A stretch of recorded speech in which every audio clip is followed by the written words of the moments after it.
morning. This is a convening of the Massachusetts Gaming Commission, meeting number 551. It's approximately 10:02 a.m. on April 10th, 2025. I'm Jordan Maynard, and I'm serving as chair. We're holding this meeting virtually, so we will do a roll call. Good morning, Commissioner O'Brien. Good morning, I'm here. Good morning, Commissioner Hill. Good morning, I'm here. Good morning, Commissioner Skinner. Good morning. And good morning, Commissioner Broder. Good morning. We're going to start out by turning to Secretary Skinner for some meeting minutes. Okay, thank you, Mr. Chairman. I move that the commission approve the minutes from the January 9th, 2023, the March 26th, 2024, and the September 26th, 2024 meetings that are included in our packet, subject to any necessary corrections for typographical errors or other non-material matters. Second. Thank you. Commissioner O'Brien. Aye. Commissioner Hill. Aye. Commissioner Skinner. Aye. Commissioner Broder. Abstain. And I'm yes, so 4 and 1 abstention. I further move that the commission approve the minutes from the March 11th, 2025 meetings that are included in our packet, subject to any necessary corrections for typographical errors or the non-material matters. Second. Thank you. Commissioner O'Brien. Aye. Commissioner Hill. Aye. Commissioner Skinner. Aye. Commissioner Broder. Yes. And I vote yes, 5-0. Take this opportunity to thank Commissioner Skinner as well as the legal team on getting those minutes prepared and to us.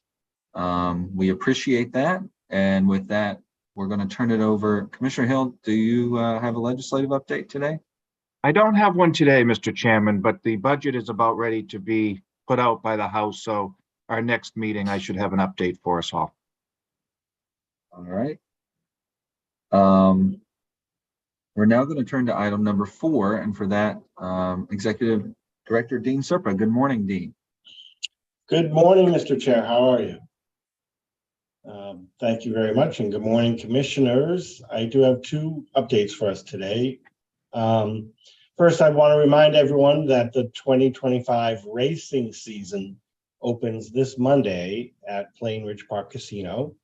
So Dr. Lightbaum and the racing division team, as well as our human resources and licensing and legal teams, have all been working to make sure we are operationally ready at PPC. And according to all reports, we are ready to go. And so that's a good sign that spring is here. But also, commissioners, this morning, I want us to take a moment to acknowledge the upcoming departure of one of our senior management team. As I think you all know, Katrina Jagrouk-Gomes, our Chief Information Officer, is scheduled to depart the agency next week on Friday, April 18th.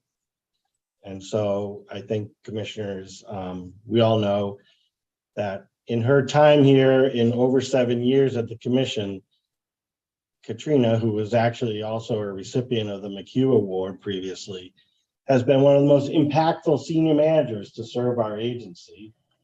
Under her leadership, Katrina oversaw the successful implementation of the technology for the opening of the brick and mortar casinos. She implemented the commission's move away from the Commonwealth supported IT infrastructure to a wholly independent cloud solution, which was quite an endeavor. She guided the agency's implementation of technology solutions during the pandemic and led the agency in their development of technology solutions and oversight tools for the implementation of the sports wagering law. I would say, as you all know, Katrina managed those projects with extreme proficiency and professionalism, and all the time being a spirited colleague and friend to our senior managers and you, the commissioners, as well as a tireless mentor and supporter to her team members. So on behalf of all the staff here at the commission, I think I need to and I want to thank Katrina for those contributions to the agency. Wish her the very best in her next challenge. And just to say thank you for all of that. And I would guess at this point, maybe some of the commissioners would want to add some comment. Commissioners? Commissioner O'Brien, I see your mic off. Sure. Commissioner Broder. So Katrina and I have been here about the same amount of time. She's only been here a few months longer than me, but a testament to how incredibly quickly she got up to speed. I thought she'd been here a lot longer. I thought she was one of the OG when I first got here. She's done tremendous things, not only with that division, she has a lot of skills that go beyond IT that I think, and until you sit down and kind of talk to her about her background, you don't understand how much she also contributes way beyond that. In addition to what you talked about, Dean, my biggest kudos to Katrina really is having the foresight about remote technology and the fact that we didn't even miss a beat. You know, Governor Baker's executive order came down on a Friday. Casinos were not in it. We had to decide what to do. And by Saturday morning, we were remote, you know, seamlessly and got us through that without missing a beat. And then talking to other state agencies and employees, I was very grateful that Katrina was in the position she was in for us and everything that she has done, like what you talked about. I have come to call her a friend of mine. I am going to miss her, but I also know, you know, where she's going has been something she's had her eye on for quite some time. She's getting, you know, closer to an area that she really wanted to do. So I'm happy for you. I wish you well. Please stay in touch. And I'm sorry I couldn't be there last night, but I will definitely be there next week to make sure that we can say goodbye in person. Thank you, Commissioner. Anything else to add?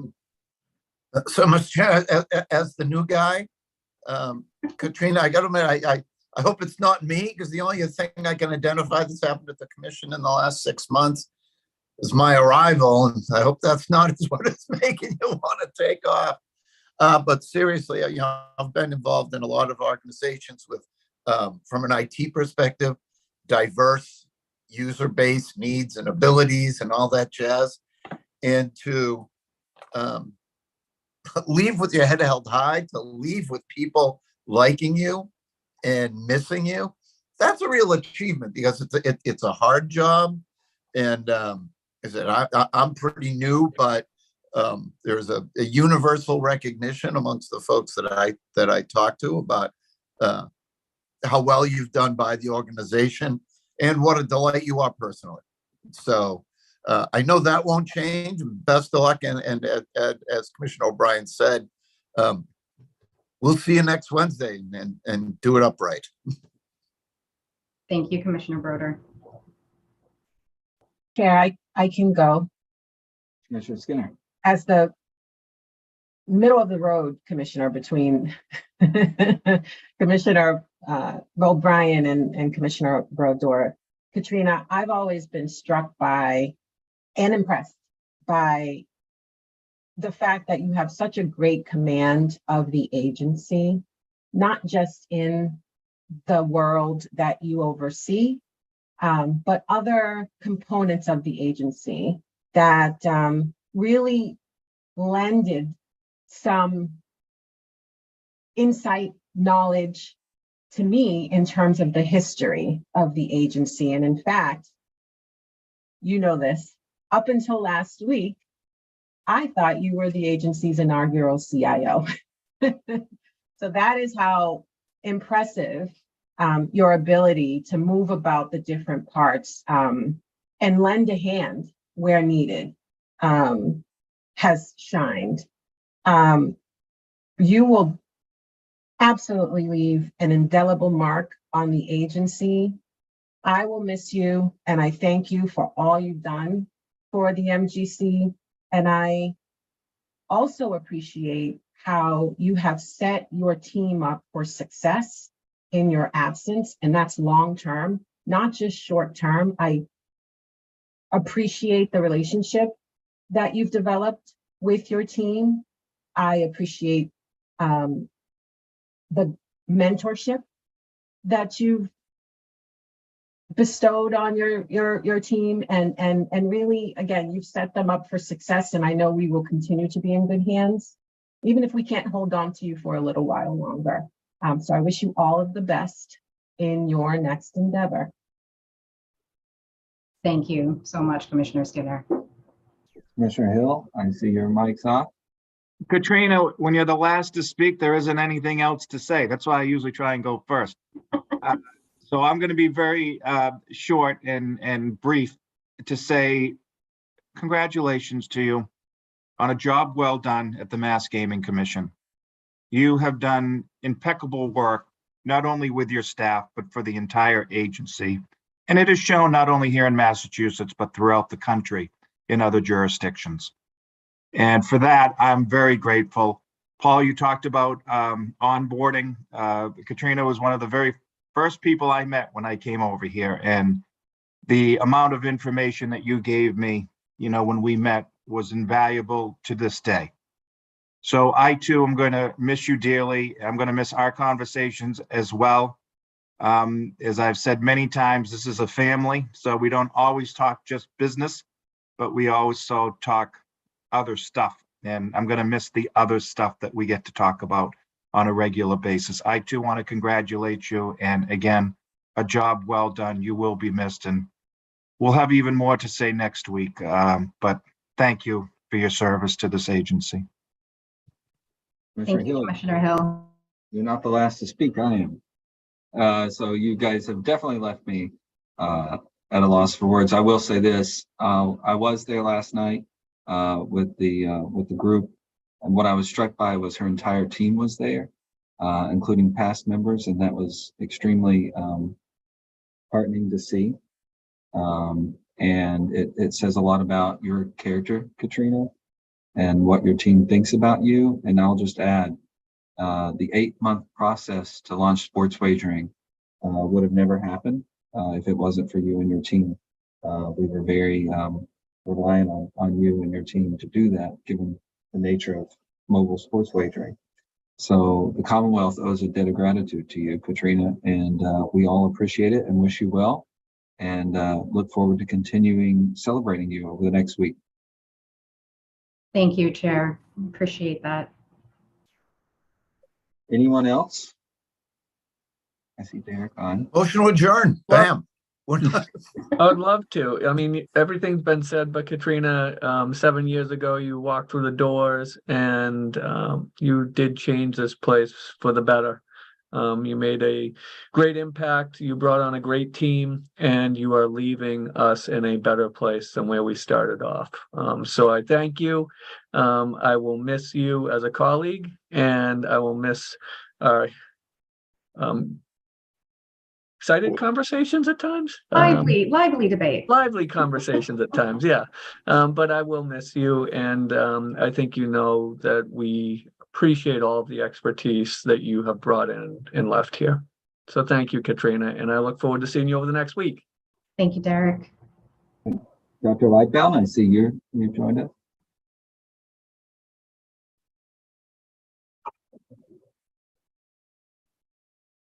I'd like to jump in and just say to Katrina that I've appreciated working with her, and just to follow some of the comments that have already been made about the COVID.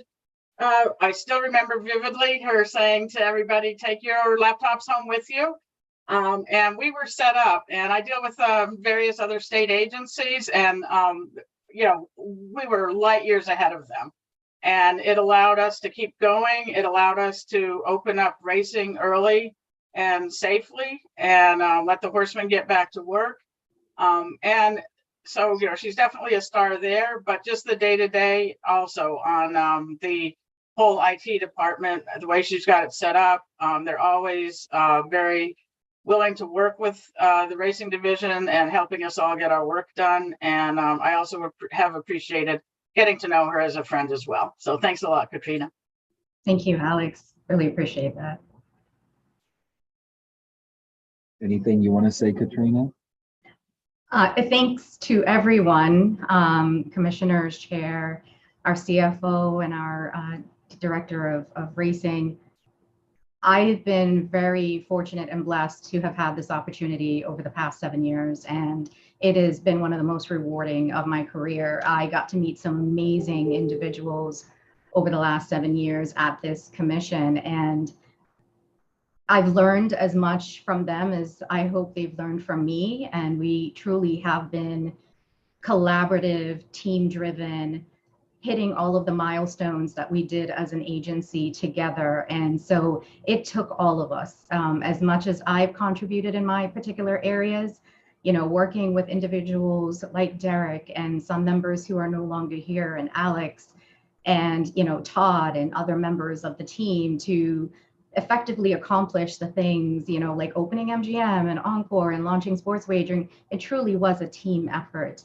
And I am so proud of the team that I have built with the other members of the IT division. And I know, and I can leave at this juncture in my career knowing that they will continue on with the initiatives and the drive and the standard that we've operated under over the last 7 years. And I have complete faith in their capabilities, and they will continue to do the best that they can with the proficiency and efficacy and productivity that they've done over the years. And I couldn't be prouder. I'm so incredibly blessed. And so thank you all for your words.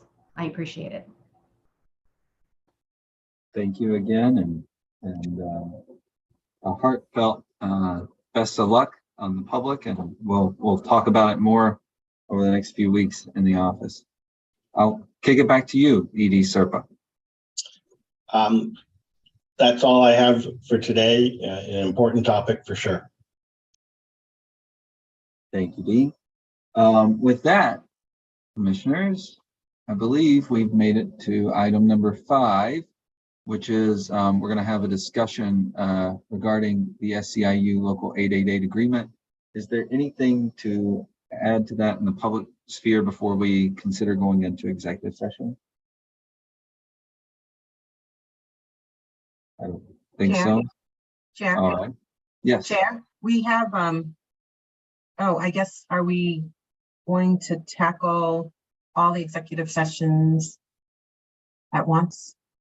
Meeting minutes and the other items on the agenda? I was just going to suggest that perhaps we read all of that language and vote. That's actually a really good idea, Commissioner Skinner. What we can do is we'll enter in for executive session under 5A. We will then release Mr. Conley and the rest of the team, and we can take up 6A if that works for everyone. And does that work, Todd? Councilor Grossman? He's giving me the yes. So yes, I will go ahead and read both in. We'll make 2 separate motions, please. And that's a great idea, Commissioner Skinner. As to 5A, the commission anticipates that it will meet in executive session in accordance with General Law, Chapter 30A, Section 21A3, to discuss strategy with respect to collective bargaining of the SEIU Local 888 agreement, as discussion at an open meeting may have a detrimental effect on the bargaining position of the commission. The public session of the meeting will reconvene at the conclusion of the executive session. Do we have a motion? So moved. Thank you. Second? Second. Thank you. Commissioner O'Brien? Aye. Commissioner Hill? Aye. Commissioner Skinner?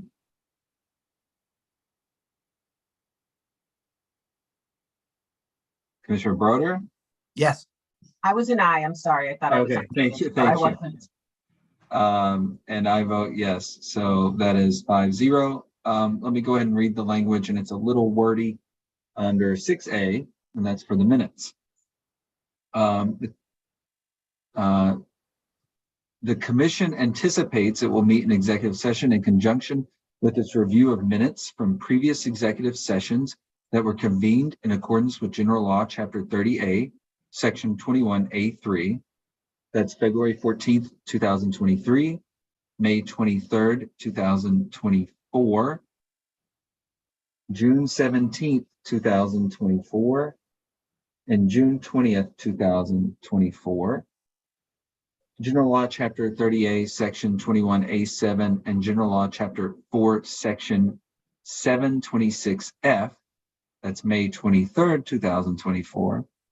General Law, Chapter 30A, Section 21A7, and General Law, Chapter 23N, Section 6I. That's May 23rd, 2024. General Law, Chapter 30A, Section 21A7, and General Law, Chapter 4, Section 726N.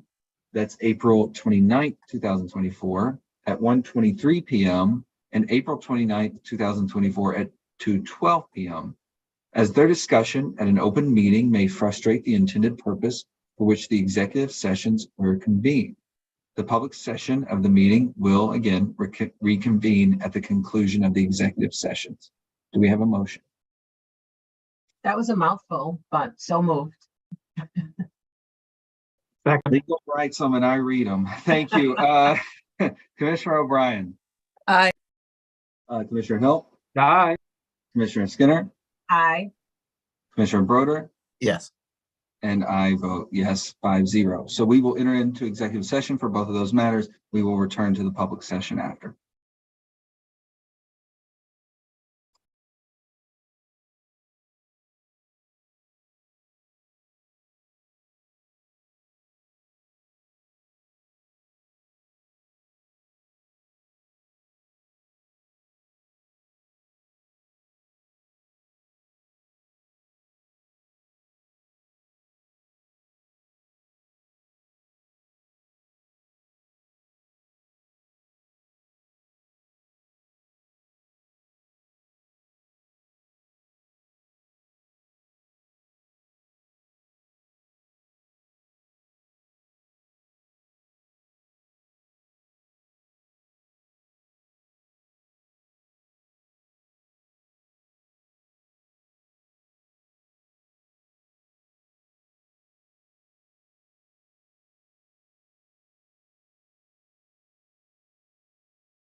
Okay, we can pull the screen down.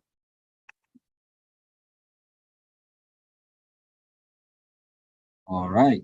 This is we're entering back in from executive session. After we dealt with a couple of matters. And I believe 6B is where we left off. And for that, we would go to Councilor Grossman. Good morning, everybody. We're going to go right over to our Associate General Counsel, Ying Wang, on this one. Good morning, Commissioners. Starting on page 36 of your packet is 205 CMR 247.03, petition for a sporting event or wager category. And this regulation amendment adds language regarding the Commission's ability to authorize or revoke its authorization of sporting events and wager categories in its sole discretion without a petition from the sports wagering operator. And as you may recall, you initially reviewed this regulation during the February 24th, 2025 public meeting and voted to begin the promulgation process. And as part of that, we held a public hearing on April 7th, 2025, and we did not receive any comments at that hearing. The promulgation process is now complete, and we're seeking a formal vote to adopt the final version of the proposed regulation. I'm happy to answer any questions you may have. So Yang, this was a 3-2 vote, right? That's my memory? Yes. Yeah. Okay, thanks. And I did conduct the hearing and no one came. I kept waiting. Those are lonely, lonely times. But I appreciate Ying for that. Commissioners. Do we have Mr. a Chairman, Yes, Commissioner Hill. I move that the commission approve the amended small business impact statement and the draft of 205 CMR 247.03 as included in the commissioner's packet and discussed here today. And further, that staff be authorized to take the steps necessary to file the required documentation with the Secretary of the Commonwealth to finalize the regulation promulgation process. Second. Thank you. Commissioner O'Brien. While respecting the process, I'm still an A. Thank you. Commissioner Hill. Aye. Commissioner Skinner.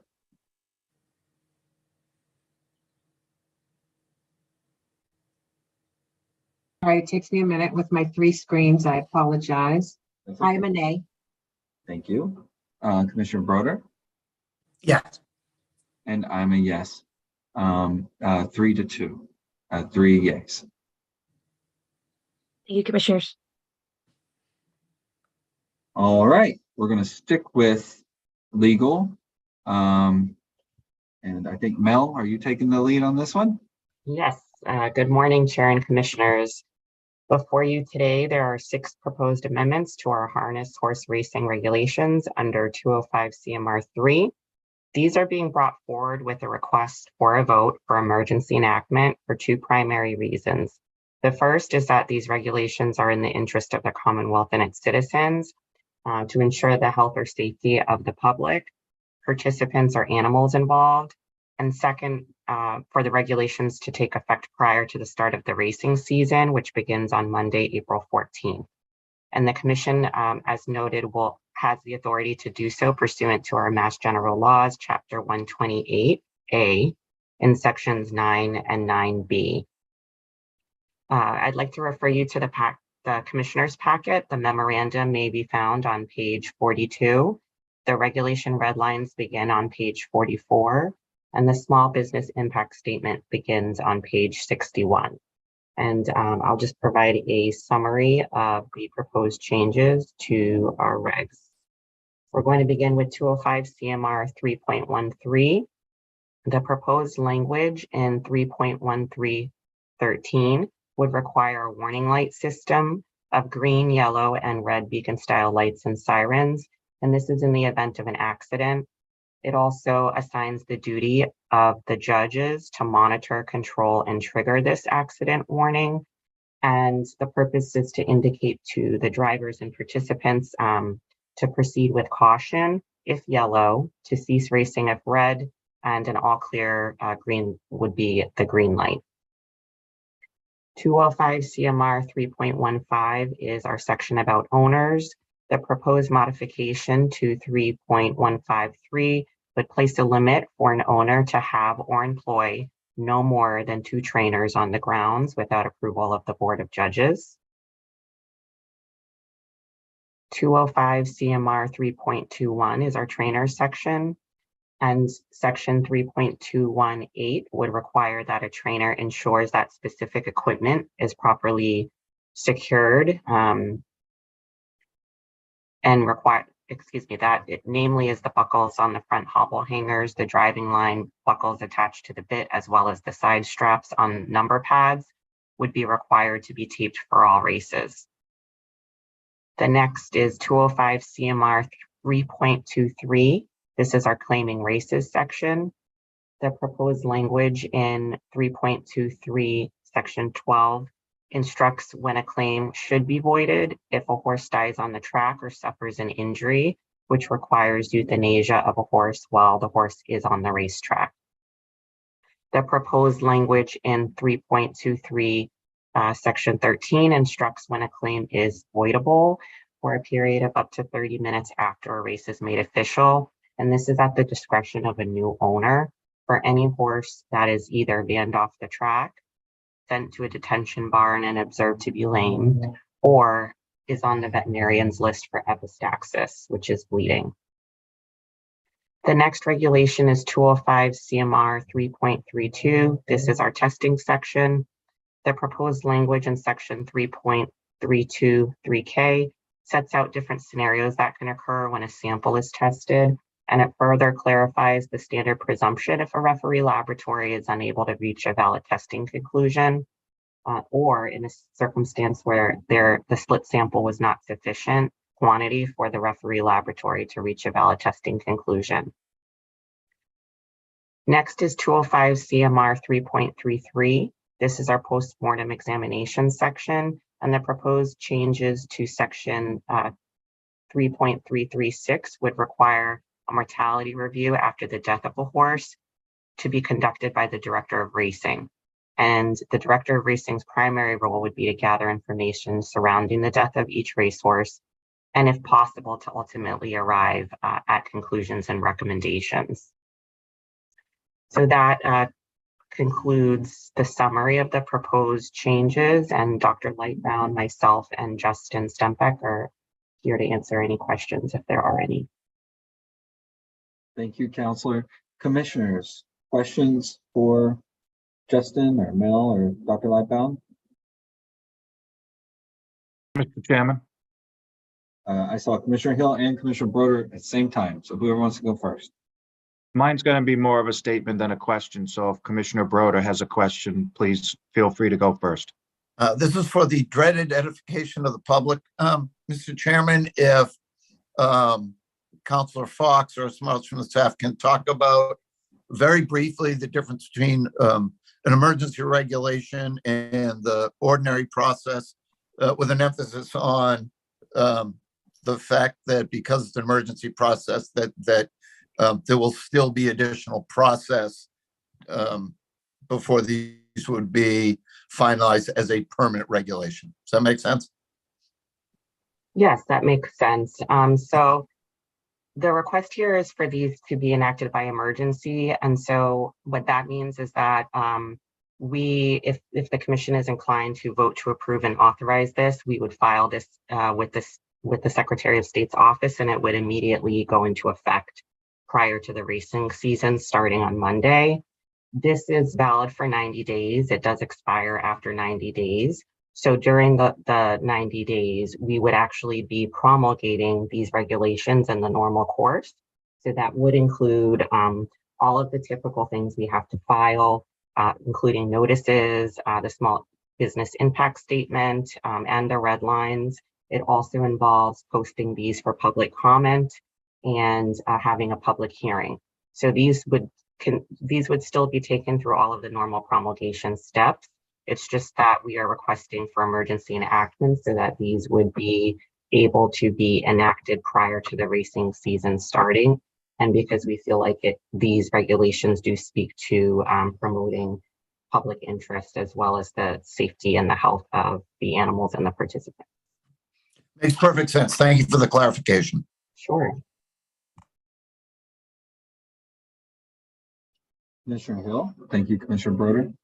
Thank you, Mr. Chairman. And again, just a comment. I want to thank Dr. Lightbaum and the legal team, and Justin and Mel, for all your hard work on this. This has been going on, this review, for a while now. And we wanted to make sure that what we put before the commission had been vetted by not only the staff, but industry leaders and things of that sort, which did happen. I think the regulations that are being proposed today are good ones, and I have no problem putting forth a motion to adopt these today. But I just wanted to let the staff know how appreciative the commission is on the hard work that went into these, because it wasn't easy.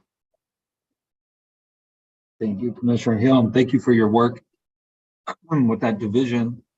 I'll note that during our 2x2, was I with you, Commissioner O'Brien, or Commissioner Skinner? I can't remember on that one. We did ask, Commissioner O'Brien, we were very focused on everything being geared towards making sure that these athletes are protected. And everything that we asked and everything that we moved forward on was, are we getting better at protecting these athletes? And I will tell you, Dr. Lightbaum worked really hard with her team to ensure that the answer to all those regs and those questions, yes. So we appreciate that.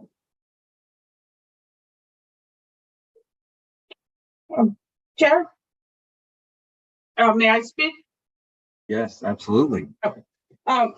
Before there's a vote on it, I did want to let the commission know, as Commissioner Hill has mentioned, as a courtesy, I did meet with the Horsemen's Association and with Steve O'Toole on these. The Horsemen's Association sent me an email this morning saying they had some concerns on the medication regulation, but they didn't go into it any further, and said they would like to discuss it further. I think it's important that we go ahead with adopting it today. This was something that Justin Stempeck and I noticed last season, where there was kind of a gap in the regulations specifying what happened in each of these cases. So if the commission's comfortable going forward with it, and clearly, as has been discussed today, these regs will come back to go through the normal process where they'll be open for public comment, and we can get those then. And to be clear, we can make changes if we so see fit. That's Correct. exactly right, Commissioner Hill. So Alex and I discussed this, and I think for purposes of consistency, just given the imminent start of the racing season, getting these in place now, if we get feedback that is meritorious and we think that anything needs to be changed, we'll go through the normal process of doing so, and we have that opportunity later on. But we have racing coming up, and there was a reason behind all this, and we would like to get it started. So thank you. Thank you. With that said, Mr. Chairman, Commissioner Hill. I move that the commission approve the amended drafts of 205 CMR 3.1313, 3.153, 3.218, 3.2312 and 13, 3.323K, and 3.336 as discussed here today. I move that the staff be authorized to take the steps necessary to file the required documentation with the Secretary of the Commonwealth by emergency, and thereafter to begin the regulation promulgation process. I further move that the staff shall be authorized to modify chapter or section numbers or titles, to file additional regulation sections as reserved, or to make any other administrative changes as necessary to execute the regulation promulgation process. I second all that. Thank you. Commissioner O'Brien. Aye. Commissioner Hill. Aye. Commissioner Skinner. Aye. Commissioner Broder. Yes. And I vote yes, 5-0. Thank you, Dr. Lightbound. Thank you, Councilor Fox and Justin, and we appreciate it.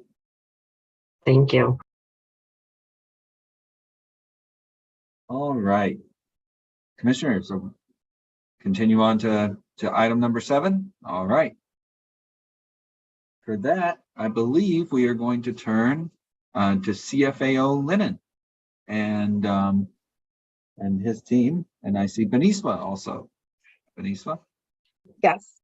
So today we are joined by representatives from the Local Enterprise Fund, or LEAF. They're going to provide brief updates on their work with the commission. LEAF was originally awarded a grant by the Massachusetts Gaming Commission to develop a database and also to provide technical assistance to minority, women, and veteran-owned businesses interested in contracting with our casino licensees. Through this initiative, LEAF's team has been engaging directly with vendors and prospective vendors across the casino properties. Their work supports businesses in stabilizing their operations and financing or preparing to enter the casino supply chain. Some of this work includes participating in quarterly vendor advisory meetings, including vendor pitch sessions designed to connect businesses with casino procurement staff. LEAF also assisted in our executive search for our current executive director. As part of their grant award, LEAF is required to present periodic updates to the commission, and we appreciate their partnership and invite them to begin their presentation. Good morning. Thank you, Beniswa, for the introduction. Appreciate it. And thank you to the Commission for having us here. The last time we presented, it was March 2022, and we appreciate the opportunity to provide an update once more. I've provided some slides that I hope will guide my presentation today that I will share on my screen if you give me a few seconds, and then I will proceed. I hope you can see the title slide on the screen. We can. Right. Thank you very much. Thank you. So what I'm hoping to do is just provide a brief update of who we are as an organization, what we do, and then how we are supporting the initiatives of Mass Gaming towards more diverse procurement in the state. And we'll talk about several initiatives, including the platform or database that Beniswa referred to. So LEAF, we are Boston-based immigrant-led nonprofit CDFI, community development financial institution. CDFIs are institutions that are certified by the U.S. Treasury, either haven't reached or have not necessarily operated in. And they tend to be low-income areas and the most underinvested areas in the state and in the United States. We were founded in 1982, still based in Boston, to provide funding initially to the cooperative economy. And since 2016, we have been providing financial services to businesses in our underserved and low-income areas. Those services being advisory management services in the form of technical assistance, as well as access to capital via lending products from our database and also our partners in this ecosystem. We think about our work in terms of the sustainable development goals that have been adopted by several organizations. At the core is our aim to alleviate poverty, but also to support the conditions that promote just prosperity, that being access to shelter, access to healthy food, and access to opportunities. And we catalog those goals in 3 categories, one being economic inclusion, and then the second being access to healthy food, and then lastly, access to affordable housing. Within the economic inclusion space, we work with underserved small businesses and disadvantaged enterprises and enterprises low-income areas. As we do work with worker-owned cooperatives in support of workers and labor rights. In the areas of access to healthy food, we support food cooperatives and healthy food retail in food deserts in our Commonwealth. And also we support affordable housing via cooperatives and via community land trusts, and supporting the community land trusts in the Commonwealth. Our balance sheet, total assets is about 33 million. 25 of that is deployed as loans in our communities to the businesses that we serve, mostly disadvantaged enterprises that we serve. And the $25 million in our portfolio helped to catalyze an additional or a total of $110 million to further leverage our resources to support the communities. And we are able to achieve that number by being a trusted partner to local small businesses, to other CDFIs in our space, to agencies at several levels of government, and private funds and foundations that also have a mission to support businesses in our communities. I will speak briefly now about our team on the advisory side and how it supports the procurement initiatives. Our goal is to improve the financial health of small businesses in our communities as a means to improve the lives and households and individuals in our communities. And so the way we do that is by providing these advisory services and access to advisory services to help the businesses better manage their operations, both in order to thrive and access more capital as needed and more markets as needed. We provide access to capital through our own balance sheet, but we also work with a network of funders that have a mission to support businesses in our communities. And then lastly, and that's the point of the conversation today, is the access to markets, where we feel that accessing institutional anchor purchasing is important to support the top line and the operations and budgets of companies in our communities. And we do that by providing contract finance and procurement finance facilities, in addition to providing information to the institutional buyers on certifications and capability assessments on the vendors that they are referencing. And we cover a lot of that within the Uplift Procure platform that Boniswa was referring to in the introduction. And by way of the markets that we serve in our communities, in the last month leading up to the middle of March, we have helped about 83 unique businesses with one-on-one technical assistance, and that assistance generally extends to several months of work in support of those companies. And we also hold educational training workshops, and in that period, over almost 700 attendees have attended those workshops, and the vast majority have been individuals and businesses from underserved communities in the Commonwealth. On the procurement initiative side, we, as I said, the last time it was 2022, and it was just shortly after the pandemic, but we have been supporting small businesses since the pandemic by providing financial management, technical assistance, and capital to support them through those difficult times, as well as supporting the commission and its licensees in finding vendors that would be suitable for their needs and their business needs and procurement needs. And we have obviously provided a number of vendors to those events and supported other vendors that wanted to be able to support the licensees with their procurement. And we also supported the search project by vetting a number of companies and having our team interview a number of management search firms and identify the ones that would be suited based on the parameters that were shared with us by the commission. And we've also developed the state-of-the-art platform for buyers and institutional buyers to be able to find the vendors that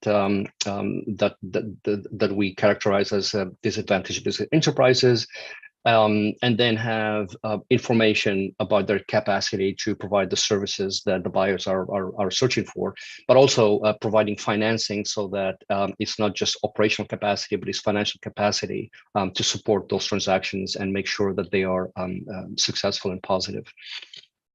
And so the last time we were here in 2022, this slide is something that we presented as a concept in terms of how we recommended the approach to support procurement diversity in the state, and that being the system that aggregates data and quote unquote cleans up the data, as in make sure that the data is valid, is up to date, and it's true. And then from that, develop content that the institutional buyers will be able to access in an intuitive way, that it's an easy access platform that has the information that's needed, and then allow the institutional buyers and the licensees of the commission to access and to create their own lists of vendors that they want to explore. And then us being available to provide technical assistance to support those vendors and support the transactions that are taking place between the licensees and the vendors. And as needed, help the licensees develop benchmarks for procurement as needed. And the glue that holds a lot of this together is providing the capital that oftentimes that ends up being the linchpin in any of these deals, and making sure that these vendors are able to complete the orders and the contracts that they signed up for. And in support of that, we also provided our pilot platform at the time, 1.0, and this was something that was developed internally, and it was a good demonstration platform, but also one that ended up being useful for a lot of the buyers at the time to be able to access the information as needed. Since then, what we have done is found a technology partner to help us improve and upgrade our database systems and make sure that they are secure and safe, and they have the capacity to absorb the levels of data that were expressed as needs for us from the casinos. And as a result, we were able to work on a more intuitive search flow for the buyers, and also streamlining the views and the capacity displays so that the comparisons could be made in much more intuitive way and an easier way, and enhance the user experience. At the same time, we were able to develop deep experience in certain industries, and we continue to ramp up the industries that we have that deep experience, so that we can provide almost RFP level business detail on the vendors that the buyers can look at and reference when they're making those decisions. And a quick snapshot of a typical search where the buyers would have easy access to a lot of information in a very limited visual field, from services to certifications, and also geographic reach of those businesses. And then also providing detailed company descriptions on the companies, and providing the ability to look at certifications and copies of those certifications as needed. So the platform becomes a repository of documents that are needed to validate the capacity of vendors. We also have space there so that the vendors can provide their background story. And for some buyers, it's important to know the businesses in the communities at a more personal level as opposed to a transactional level only. And that was a feature that was requested by several buyers as well. And also the having badges assigned to vendors. So for example, in this case, where this vendor is flagged as a vendor where that can be financed, where transactions can be financed, meaning that a fair amount of underwriting has happened already, and that a transaction could easily be financed and financially supported with this vendor. So all of this was an effort for us to become a search partner for the businesses in such a way that we are not going through major weeks-long projects to do a search, that the search could be done in a few seconds and a few minutes. And I think we were able to accomplish that with the platform. But then listening to the needs of the markets, information or access to information was one need, and perhaps a bigger need was the ability to support the vendors through these transactions by providing the capital needed to complete the contracts and the services that were required of them. And so we have designed purchase order and contract finance products specifically for vendors and diverse vendors to support the casinos and other institutional buyers, where we provide a fair amount of diligence to both parties on the transactions. And we're also available for technical assistance to support the vendors should they need our help in maintaining profitability. And as a pilot, and this slide is just by way of showing the potential for providing these financial support for the businesses. We launched a pilot with about $750,000 in financing, total financing. It financed almost 120 invoices. for about 7 institutional buyers. And what I want to draw your attention to is that $0.7 million enabled $4.2 million in revenues to the vendors. And so that 6-time multiple is what we're hoping to grow and continue as we continue to support the diverse procurement in the Commonwealth. So, and all of these vendors have received technical assistance at no cost to them. This is part of our mission, which include pricing reviews and liquidity analysis and all the management support that they need to grow and thrive in their industries. The work ahead for us is to expand the universe of vendors in our database, and that's something we're doing with partners in our ecosystem and other small business support organizations and CDFIs. Increase the level of procurement financing, and that's a function of us getting the capital that we need to continue to support the vendors, and also to continue to enhance the technology and integrate more value-add services as we receive feedback from the partners that we work with and the casinos. And that will be the end of my presentation. I'm happy to go over any other areas or any details.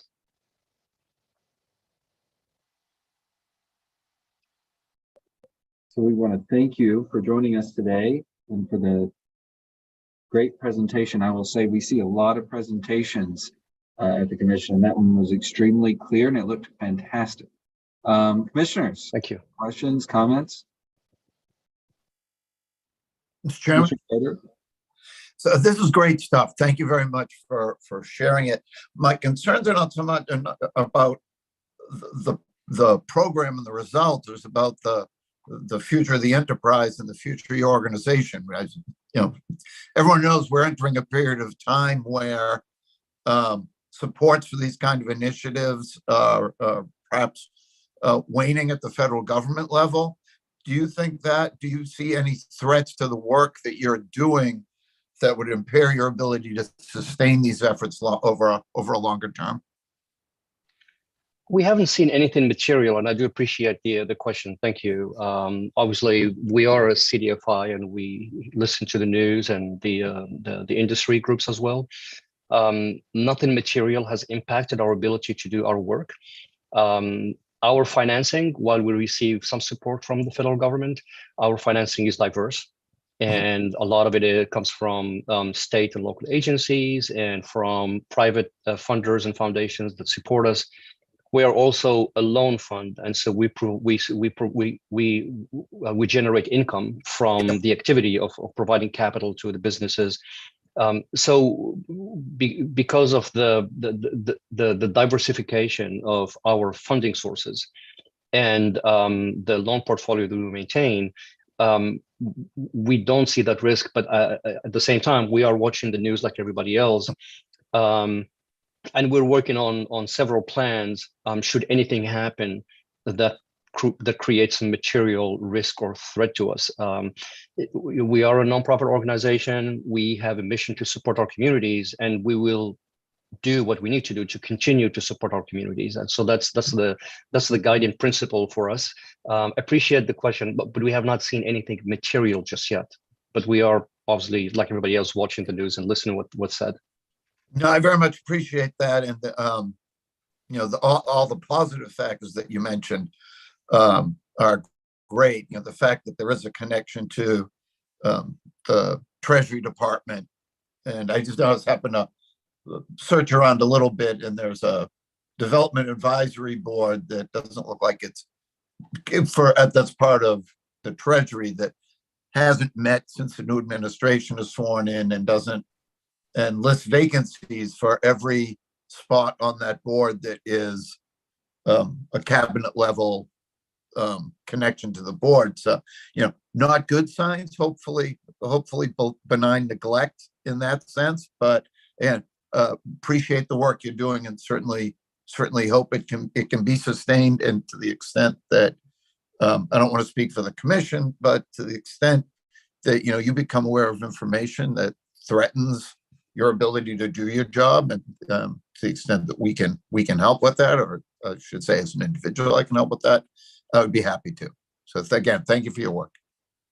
Oh, thank you. I appreciate that. And if I can take just 10 more seconds to add that CDFIs are national or exist all over the country, and in support of low income and rural areas where traditional financial services do not exist or are limited. And so there is bipartisan support for the work that CDFIs do. And that gives us not hope, but confidence that the work will continue. But I do appreciate that, and certainly we will let the commission know or updates of where things develop. Got it. Thank you again. Thank you so much. Thank you. Thank you. Commissioners, anything to add?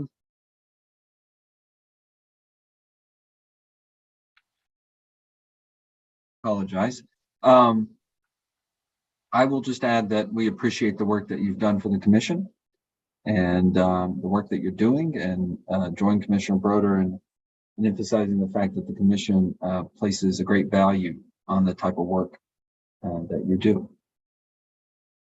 Thank you. We appreciate your support and your trust. Thank you very much. Thank you. All right. Anything else, Beniswa? That was all. Thank you. Thank you. And we appreciate you and your team. Thank you. The next item on the agenda, we're going to kick it back to Dr. Lightbound for Jockey's Guild recognition and then a discussion around the annual report. Are we all doing well, commissioners? Do we need a break, or are we good to go? All right, Dr. Lightbound. Thank you, and good morning. So section 128 of the Mass General Laws, section 128A, section H4, describes how pari-mutuel taxes that are paid to the commission can be used to pay $65,000 annually to the organization determined by the commission to represent the majority of the jockeys, to be used for providing health and other welfare benefits to active, disabled, or retired jockeys. With the closing of Suffolk Downs, the commission met and had testimony with Mindy Coleman from the Jockeys Guild. And it was decided that there are no active jockeys without having the track in Massachusetts. Obviously, there still are disabled and retired jockeys, and there is enough money to fund this again this year. So Mindy Coleman is here today if anybody has any questions. And my recommendation is that we go ahead and recognize the Jockey Guild as the organization representing the jockeys for this amount of money. You. Anything to add, Mindy, before we open it to the commissioners? Good morning, Chairman Maynard and commissioners. Mindy Coleman on behalf of the Jockeys Guild. We just, again, greatly appreciate this consideration for these funds. As we've said before, and I believe everybody that is currently on the commission has probably heard this, but the funds that we do receive that are sent to the Jockeys Guild, those funds, we do not keep any of it. It is pro rata divided and distributed amongst the qualifying individuals based on the qualifications that we have previously submitted and received approval from, received your approval regarding those. So we do submit all that money, and it is something that is greatly appreciated. And these individuals definitely use that money, especially are permanently disabled. Important work that the funds go to. Commissioner Hill? I see no reason not to move forward with this recommendation from Dr. Lightbaum. So with that said, I move that the commission approve the Jockey Guild as the organization that represents the majority of jockeys for the purposes of MGL Chapter 128A, Section 5H4. Second. Thank you. Commissioner O'Brien? Aye. Commissioner Hill? Aye. Commissioner Skinner? Aye. Commissioner Broder? Yep. Yes. Excuse me. And I vote yes, 5-0. Thank you. It's greatly appreciated. Thank you, Mindy. Dr. Lightbound, I think we're sticking with you. All right. Next item is the annual report from 2024. Number of these items we've discussed in open meetings along the way, so I won't go into too much depth here. But just for one thing, we did put the new MGC mission statement in at the beginning, change that out. For milestones, we mentioned the paddock renovations at Plain Ridge, much appreciated. And they recently did get the new flooring in the test barn, and it's wonderful. The racing stats didn't change much from the year before or the licensing numbers. And for testing, we did see a little bit of an improvement in there. In 2023, we had 18 positives or overages, and this past year in 2024, it was down to 12. So that's a good sign. We added a section about horse health to describe some of the different things we do to ensure their health and safety. And we also referenced the meeting that the commission held in January, where we described the injuries that occurred. The number of appeals, when we get to the judges section, number of appeals went up. We usually only have maybe 0 to 1 appeal, but last year we had 7. 1 was past the filing date, 2 withdrew their appeals, 2, the MGC motions to dismiss were allowed, and then 2 went on to a hearing officer. The hearing officers found in both of those cases for the trainers. One of those was appealed to the commission. And with that, if there's any questions, I'll take them, and otherwise I'll turn it over to Chad to go over the financials. Questions for Dr. Lightbound on the outline there of the report?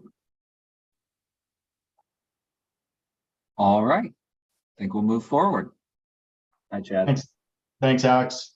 Good morning, Chair and Commissioners. So I'll just provide you with a brief summary of the division's financials and parimutuel activity in the report. Beginning with revenue, tax, and fee receipts. Last year, the racing division collected $888,000 in commissions, $752,000 in assessments, and over $62,000 in license and badge fees. We also collected over $280,000 in association license fees and just over $30,000 in penalties and fines. So total receipts collected for the division in 2024 was $2,013,869. This represents a year-over-year decrease of just under 1%, 0.71%. Moving on to parimutuel activity, the handle from our 9 ADW providers totaled almost $190 million. The 2024 live racing handle at Plain Ridge hit the million mark again, coming in at just over 1.69 thousand. The export handle, which are wagers placed on live races held at Plain Ridge that are taken at other tracks, was just over 15 million. The on-track simulcast handle, wagered at Plain Ridge, Raynham, and Suffolk, came in at just over 45 million. All told, the handle for 2024 was 251,314,735. And just to highlight something here, we did take on another additional ADW provider, and that's AmWest. So that's good. We're adding those. And lastly, we distributed over $19 million from the Racehorse Development Fund for purse accounts and funding to the state's horsemen and women. There was over $923,000 added to promotional and capital improvement trust funds. And I'm also happy to report that we distributed over $881,000 in local aid. And that concludes my summary.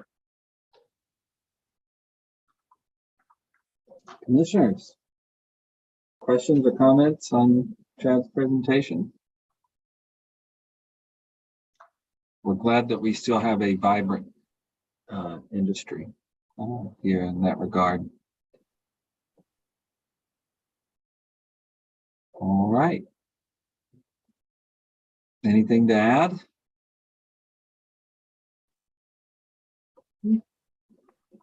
All right, well, thank you, Dr. Lightbound, and thank you, Chad, for that presentation.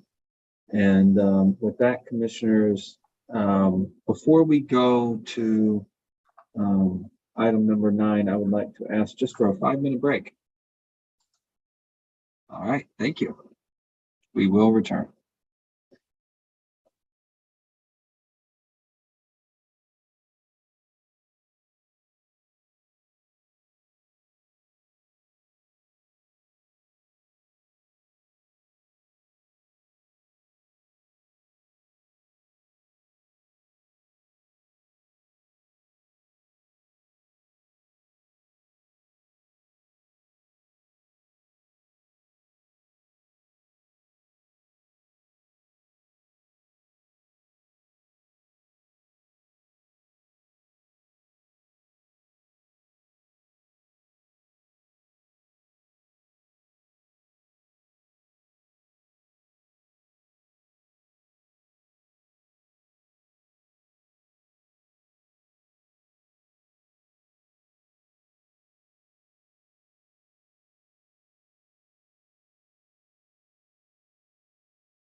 Okay, Connor, I think we can take down the page.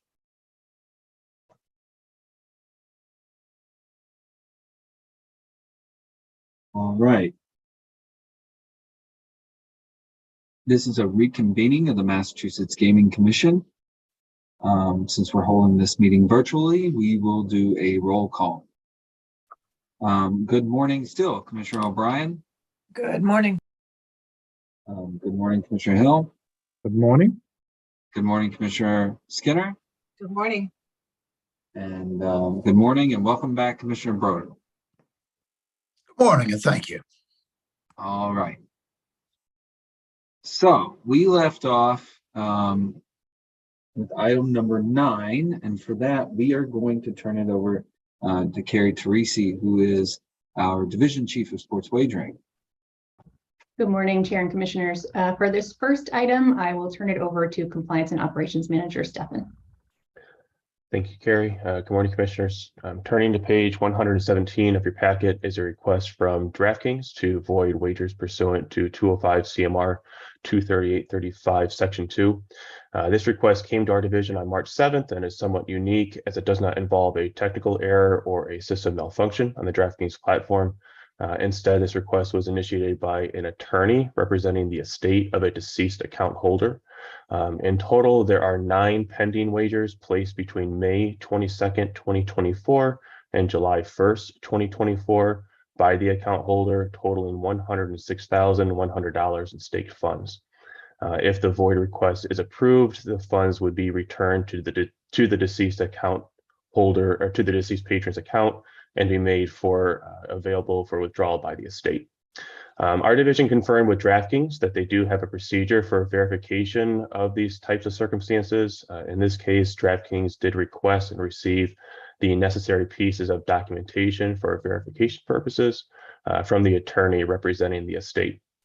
Further, DraftKings has submitted the required void request form, a detailed breakdown of the wagers, and an explanation justifying the request. Specifically, in their response to subsection C of the regulation, DraftKings has stated that honoring requests of this nature, particularly in unique and sensitive circumstances, reinforces public trust and supports the integrity of the industry. The Sports Wagering Division has reviewed the submitted materials, met virtually with DraftKings to discuss further, and confirm that all requirements under the regulation have been satisfied. Lastly, we are joined by DraftKings Senior Corporate Counsel Pete Harrington to help answer any specific questions you may have for DraftKings. However, after full review, it is our recommendation that the Commission approve the request to void the 9 wagers and return the funds to the estate. Chair. Thank you, Andrew. Commissioners, questions regarding this unfortunate situation? Mr. Chairman, it's not a super important consideration, but I'm kind of curious. What happens if the bets aren't voided? Do they ultimately settle and then the estate either takes the winnings or the losses? Correct. So the wait. Oh, go ahead. No, it's fine, Andrew. You feel free to go. Yeah, sure. So you can follow up with any response I have. So I guess any wagers, all the wagers were placed on NBA playoffs, Eastern Conference, and NBA championship games. So once those games are settled in late May or in June, the account would either collect the winnings or the wagers are settled as a loss. So if they were settled as a win, then the estate would be able to withdraw those winnings after they're settled. That was a great question, Commissioner Broder. Pete, anything to add on that from DraftKings? No, Andrew's correct. We would typically just let these wagers on the patron's account settle, and any winnings would be released to the account and then subsequently to the estate. Obviously, this is an exceptional and unfortunate circumstance, and we are happy to honor. The attorney made the request of us. We are happy to bring it to the commission if it assists, the estate and the widow in this case. So, if it's acceptable to you guys, we are happy to return the stake as the patron's estate desires. Makes sense to me. Thank you, sir. Sure. Commissioners, any further questions or any motions? Mr. Chairman, I move that the commission approve the DraftKings request to void wagers as included in the commissioner's packet and discussed here today, and authorize staff to issue a written order pursuant to 205 CMR 238.354. Second. Thank you. Commissioner O'Brien, Aye. Commissioner Hill, Aye. Commissioner Skinner, Aye. Commissioner Broder, Yes. and I vote yes, 5-0. Great. Thanks, Pete. Thank you guys very much.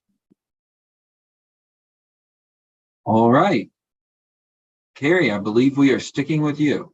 Yes, thank you, Chair. So the next item we have is a brief update for you on the ongoing review of wager limitations.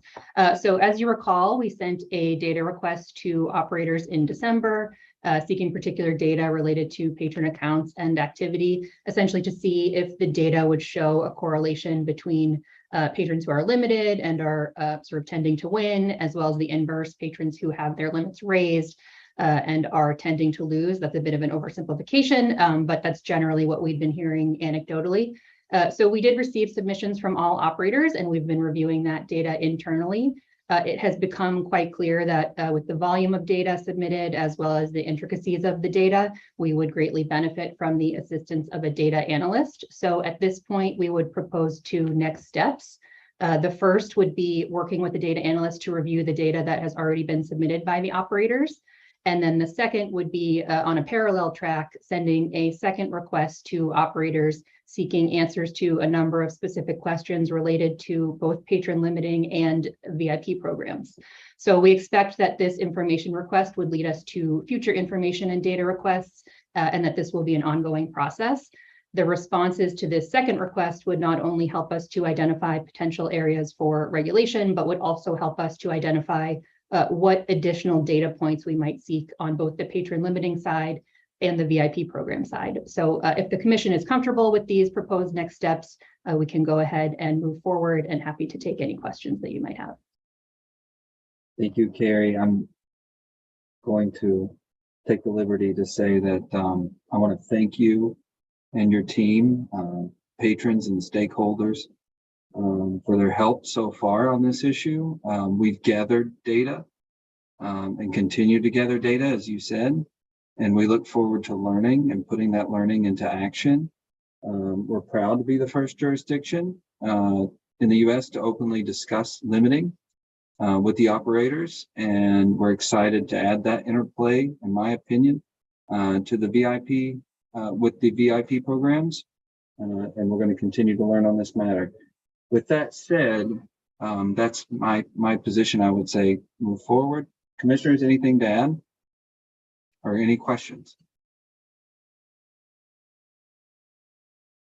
No, I would just add, I've been having conversations with Carrie, as I'm sure we all are, and I'm glad that staff is continuing forward, and I do think getting the more expertise in terms of data analytics is appropriate. Anything else on this matter? I think you have the green light. Great, thank you very much. All right. With that, we are now going to turn to Director Mark Vanderlinden to discuss the proposed, and Dr. Andrews to discuss the proposed FY26 research agenda. Great. Good morning. The final minutes of the morning. Good morning, Chair Maynard and commissioners. Yeah, Bon, I'm going to lead this, but Dr. Andrews is going to be here to help bail me out if I miss something. So we're looking at page 122 of the packet, and there is a memo that outlines a proposed FY26 gaming research agenda. MGL Chapter 23K, Section 71 directs the Gaming Commission to establish an annual research agenda to examine the social and economic effects of expanded gaming and to obtain scientific information relative to neuroscience, psychology, sociology, epidemiology, and etiology of gambling. Chapter 23K, Section 23 of the Sports Wagering Bill, or law, I'm sorry, includes an understanding of the effects of sports wagering in the Commonwealth. This is a very broad research agenda, and I'll say that over the past decade, we've been chipping away to build out a research program that addresses all of these specific areas. In fact, the commission adopted a strategic plan a few years back that outlined the research in 7 specific focus areas.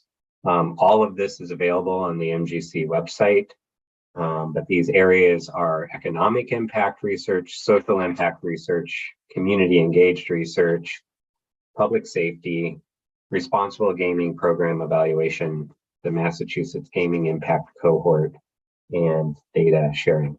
A description of each of those specific areas is in the memo, and I will not read through that, but it is there for your information. Turning to the next section, the proposed FY26 research agenda takes place in the context of several multi-year research projects that are currently underway or upcoming from the previous year's agenda. And there's a lot of research. As we were pulling this together, I realized exactly how much research we currently have underway. And so I'll just review that briefly with you as well. Under the general category of social and economic research, we have 3 studies.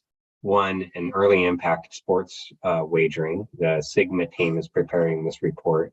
It's actually 2 reports assessing the preliminary data related to the social and economic impacts of sports wagering.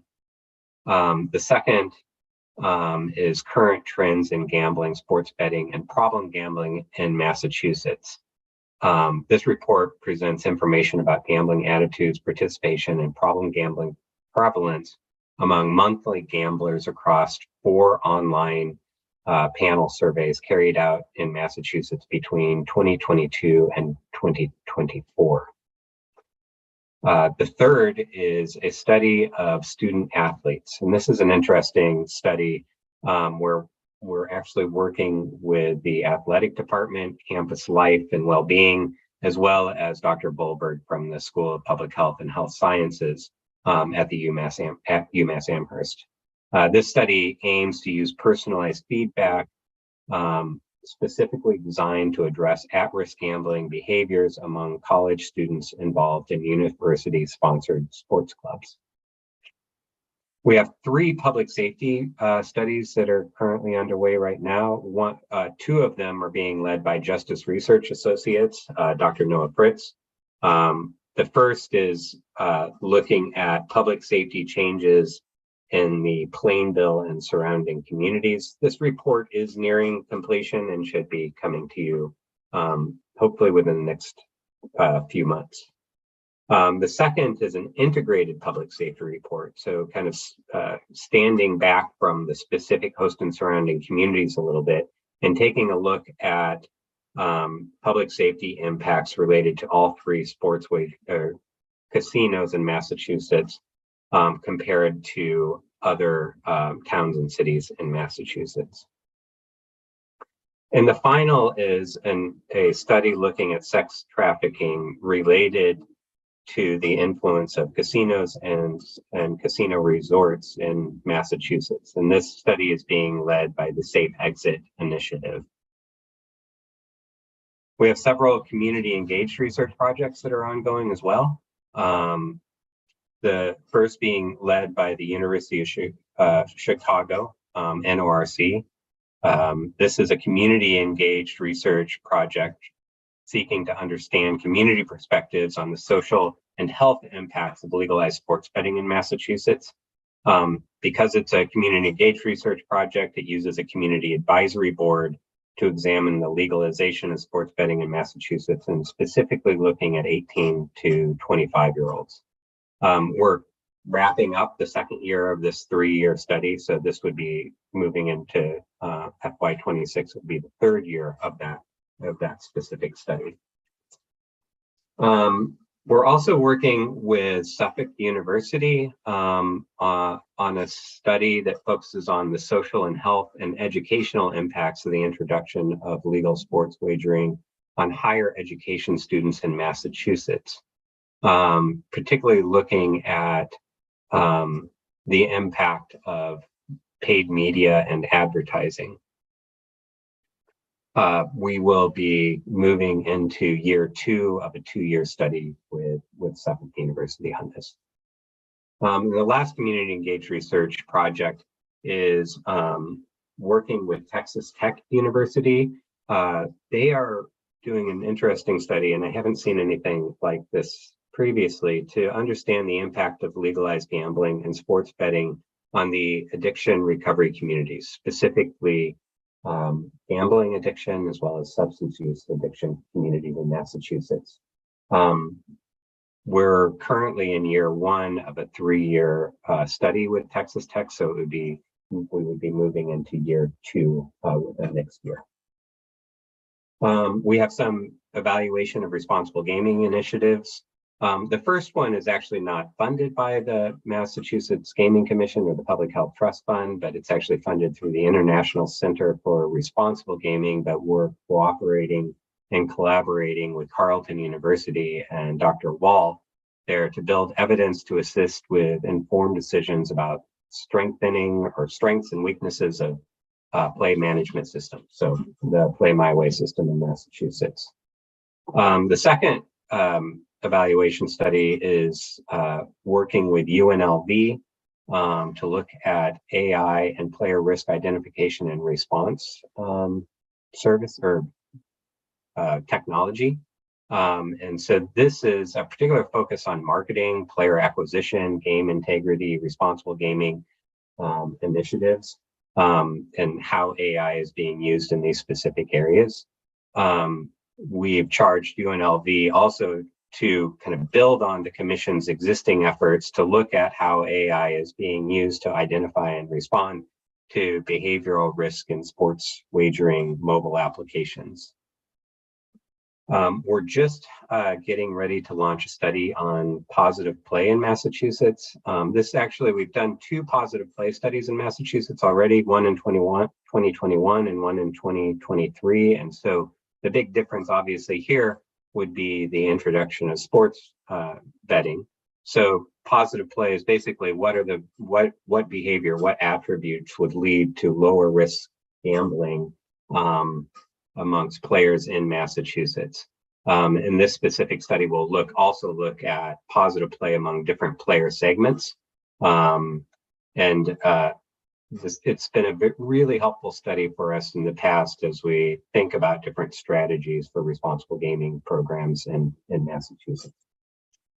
And the final, we just released an RFR a few days ago for the evaluation of the voluntary self-exclusion program. And it would be building upon a very, very early evaluation of the VSE program back in 2018. We have one study filling out the last of the 2 required legislatively mandated studies on sports wagering, where we're working with the UMass Donahue Institute on a sports wagering diversity study, looking at the participation of minority business enterprises, women business enterprises, and veteran business enterprises in the sports wagering industry in Massachusetts. We're also, and this was a part of last year's research agenda, a study on iGaming in Massachusetts. So kind of peeking around the corner, perhaps, and looking at the public health, potential public health impacts of iGaming in Massachusetts, with a particular focus on comparing participants with other forms of gambling, comorbidity with problem gambling, and impacts on young adults under the age of 25. And this is being led by Dr. Rachel Wolberg, as well as researchers from Pret Solutions, Judith Glynn, who's done some research for us in the past, and Dr. Leah Nauer out of Rutgers University. And finally, the excellent work of the Community Mitigation Fund has community engaged research built into that, and specifically Dr. Andrews has been cooperating and helping out with that process. So thank you for that, Bonnie. That's just what's underway currently, what we're looking to carry forward. Now moving over to the FY26 proposed research agenda. It's on page 7 of the memo. The estimated cost of the FY26 gaming research agenda is $1,882,000, which is actually a slight decrease from the FY25 research agenda. Also, sort of starting on page 7 of your packet, is a table that it outlines the proposed research agenda, and we've organized it in a specific way so that we make sure that we understand that this is tied back to our statutory mandate to carry out the research agenda and tied to specific aspects of those sections. So I'm just going to walk through it again, sort of following the same general outline of the larger categories. The first, and this is kind of an unusual year, we worked with the guidance of Commissioner Hill and Commissioner O'Brien. We're currently re-procuring the social and economic research that's currently being carried out by the Sigma team and has actually since 2013.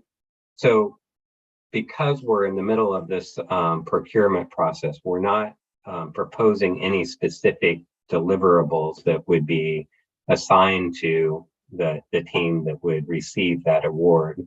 Rather, we would like to table that, and once the award is made, we'll come back to the commission with some suggestions on where we could go with that particular component of the research. I forgot to mention, this is our idea of proposed research, and we certainly recognize we may be off base in some aspect of this and welcome any input from you at this stage of the development of the FY26 research agenda.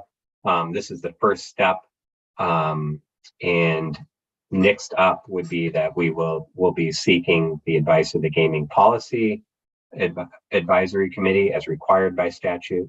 We also set up a meeting with the Gaming Research Advisory Committee and a group interested in the commission's research but not required by statute before it will come back to the commission. Hopefully within the next couple months and definitely before June 30th. So that said, and kind of going back to that table that outlines different research deliverables, the only other social and economic research deliverable that we are recommending to you is continued support of the Springfield Youth Health Survey. We're hoping to bring this group to the commission in a public meeting here relatively soon to talk about the work that they've done so far. But we've been really impressed with the work that's come from this, and we would recommend that we continue to provide some support for this survey. That's currently being led by the Public Health Institute of Western Massachusetts in collaboration with the Springfield Public School District. Moving down into public safety research. And obviously, in addition to continuing to support the work that I outlined just a moment ago, we're recommending a study looking at the illegal gambling market.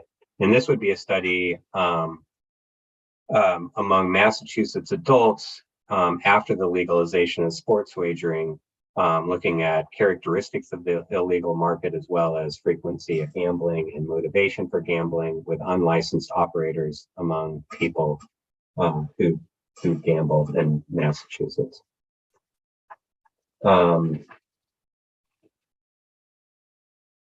For community engaged research, given sort of current budget that we're working with, we would recommend that we continue to support the several studies, community engaged research projects that are currently underway without introducing any new projects during FY26, other than those that perhaps we would be working with the Community Mitigation Fund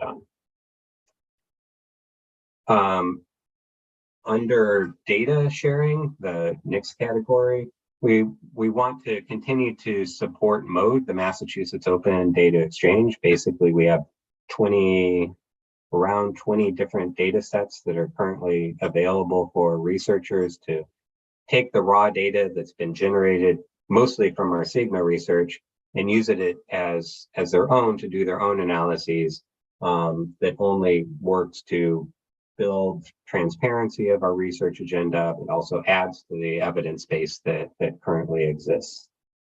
We're also finalizing the infrastructure to share player data that would be related to Section 97. And for this project, we currently have a ISA in place, or a contract in place with SHI International, the UMass Donahue Institute ID pair, and the data core team from the University of Massachusetts Data Science Center.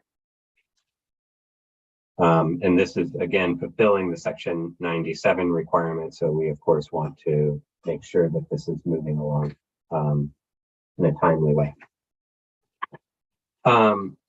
Next category of research is responsible gaming evaluation. We're proposing a new study that would take a look at the utilization of player health tools on sports wagering apps in Massachusetts, specifically the uptake of these specific tools, and then recommend ways in which that uptake can be improved of these specific tools. Under sports wagering research, sort of the final large category of research that we're proposing, there are two pieces here. One is a study of sports wagering and VIP programs, and that's obviously working closely with the sports wagering division to look at the structure and function of sports wagering VIP programs, as well as player engagement and associations with problem gambling.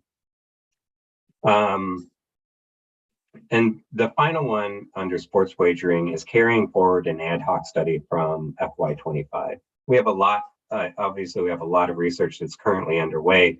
We have an ad hoc study from FY25 in terms of timing to move this out the door before the end of the fiscal year. The window is closing, so we would like to move this forward into the FY26 research agenda. And an ad hoc study is, excuse me, a study that the Gaming Commission at a certain point in time, if it's a research priority for you, we pick it up and we carry that forward, draft an RFR that would to procure a research team scope that can carry that out. Two final pieces, and then that will be a wrap for this. The first is the research review team. A central piece to what our research program in Massachusetts has been the fact that we've assembled a team of really high quality experts in different types of research to provide feedback to any research study that comes your way, to the research teams that we procure. They provide those research teams with advice and feedback on the design, on the method, and on the analysis. It's really helpful, I think, to Dr. Andrews and I that this team remain in place so that we can assure that you only receive the highest quality research when it finally does reach the commission. And then finally is continuing to work with GRIO on knowledge translation and exchange. And specifically in FY26, we're hoping to push the next version of the responsible gaming framework or player health framework over the finish line. We'd like to work with GRIO on this specifically because they've worked with a number of other jurisdictions around the globe, really, to develop player health frameworks and strategies and initiatives. And as I think it's important to integrate as much as we can the lessons from other jurisdictions into our own player health framework. So we would work with them and get this over the finish line, hopefully in the first half of FY26. So that's it. That's the proposal. So there's a lot that's currently happening that we're wanting to continue to move forward. We're recommending a number of new studies that the commission would engage in. We certainly seek any feedback that you have right now so we can make sure that we can integrate that into the next version, next draft of the proposed research program before we take it to the Gaming Policy Advisory Committee and the Gaming Research Advisory Committee. And again, it'll come back to you for a final time in the not too distant future for a final vote on it. So thank you. So commissioners, with that, from Director Vanderlinden and Bonnie, and by the way, just as a reminder, it's 122 to 130 in the packet. Any questions, comments? For Mark? A somewhat generic comment. I want to thank Dr. Andrews and Mark for all the ongoing work. Clearly, a substantial amount of important work has been done and is ongoing.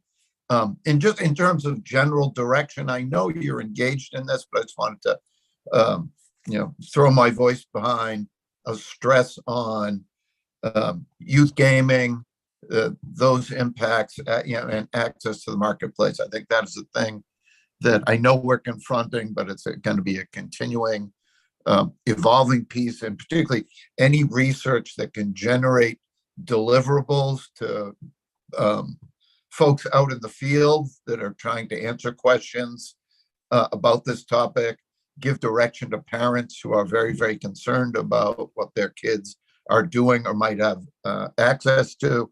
I think it would be a terrific focus of our endeavors, and I appreciate all the work y'all are doing. Thank you, Commissioner Broder. And just a few comments on that. We obviously have work that's proceeding with Suffolk University. We just had a meeting this morning with the University of Chicago NORC as they enter the third year of their study next year, with exactly that type of question of, is there a specific focus that the commission is interested in as they formulate their plan for that final year of the project? So we'll absolutely carry that message forward to them. And there's also really incredible work that's being done by the Attorney General's office in understanding youth sports betting and doing some really concrete work to develop a curriculum and communication campaign to provide information and education. And we there's Commissioner Hill and Chair Maynard, myself have been involved in collaborating with the AGO on that. No, that's outstanding. Again, much appreciated. Thank you. Commissioner O'Brien? Yeah, just wanted to laud the team, Mark and Bonnie in particular, in terms of reprocuring as well. It's a bit of a slog, but it has to be done. So kudos for that. And we'll dive into that process. And reiterating what Commissioner Broder said, one of my, areas of emphasis since sports wagering has really been on youth protection and what we can do. And I think the chair commented this. There's a disconnect in surveys in terms of how many are participating and what is or can be identified in the apps, right? So there's got to be another avenue to educate and investigate and figure out how to make sure that most sensitive block, not only minors, but up through the age of 25, even though they're legal to bet, looking at the impact on them. But I do think that our research in terms of youth access, and to Commissioner Broder's comment, like what's an actionable, like what else can be done, not only sort of in the app, but in collaboration with agencies like the AG's office that have youth protection mandates that go beyond what we do in terms of educating parents and educating minors. I know it's a really tricky area. We've had conversations about this, right? Of treading very carefully when you go in that environment and talk about something like gaming. But I know this is something that your team also works on. It's manifested in what you've put out for this year and next year. And I want to say my appreciation as one commissioner for it. And I look forward to what we get out of this as we go forward. Thank you, Commissioner O'Brien. And I think that is that thinking about the current structure that we have and who the research teams that we're currently working with, it's easy. Nothing's easy. we can certainly make sure that that's communicated to them to hopefully get an answer quicker, to get more information quicker, especially since we have certain efforts currently underway. Right. Thank you both. Thank you. And thank you, Commissioner O'Brien and Commissioner Hill, again for your guidance on the social and economic research re-procurement. It's important. It's really important to us. Anything else on this? I'll add that I agree with Commissioner O'Brien, Commissioner Broder, I think the entire commission. Thank Commissioner Hill for his work with the AG's office. I'll say that also what sticks out to me is that study on the illegal gambling market.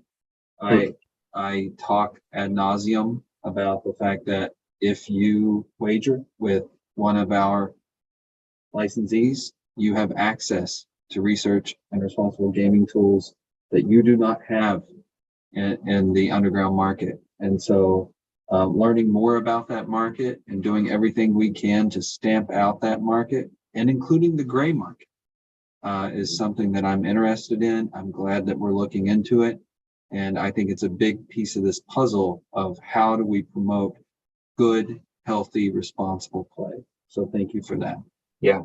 And if this does end up being part of the FY26 research agenda, I really hope it does. I think figuring out the appropriate scope for that particular study is really important because, as you mentioned, the gray market is included in there, and to make sure that we're capturing the kind of the full breadth of that that particular topic or issue. So we would hope to include commissioners in that process.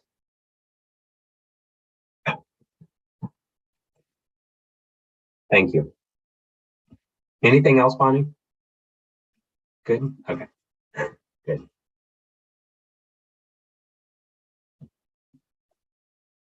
All right. With that, commissioners, and it's always great to see you, Director Van der Linden and Dr. Andrews. I lost my place.